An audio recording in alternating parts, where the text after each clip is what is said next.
Salut à tous!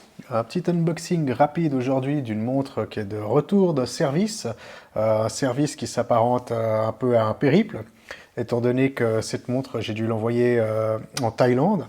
Il s'agit d'une montre à diapason. Je ne sais pas si vous connaissez un peu cette technologie qui se situait entre les montres mécaniques et les montres à quartz et qui est sortie au début des années 60.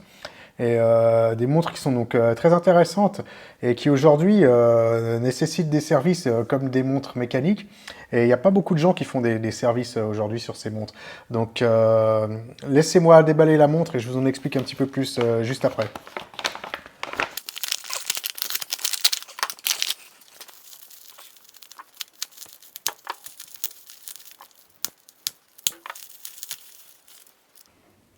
Alors voilà la bête. Il s'agit d'une Omega F300. Une montre qui doit dater des années 70, je pense, qui à l'époque était vendue comme une montre relativement haut de gamme. Si on s'intéresse un petit peu dans la communauté horlogère aux gens qui sont capables de réparer ces montres, il n'y en a pas tant que ça en fait.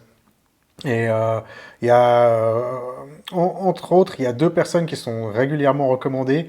Il y a une personne qui s'appelle Rob, qui est située en Thaïlande, et il y a une autre personne qui s'appelle Ludmil, qui est en Bulgarie. Celle-ci, je l'ai envoyée en Thaïlande, chez Rob. C'est la première fois que je fais un service sur une de ces montres à diapason. Elle a vécu un long périple parce qu'il a fallu l'envoyer. Il a fallu qu'elle passe les douanes là-bas, qu'elle arrive en un seul morceau. Et après, il a fallu attendre quand même un certain temps pour réviser ces montres. C'est des montres qui ont des mouvements qui sont très intéressants, mais qui ont quand même une ou deux faiblesses. Et, euh, et je pense que je vais faire un sujet un peu plus détaillé sur ces montres à diapason prochainement. Ici, donc, c'est un service qui a permis de réparer une des vulnérabilités qu'on rencontre sur ces montres. C'est qu'il y a là, on voit que c'est un modèle qui est avec la date. En fait, il y a des rouages qui sont à l'intérieur de ces montres qui sont en plastique. Et étant donné qu'elles datent des années 70, ces rouages ils ont tendance à s'effriter, à partir en morceaux.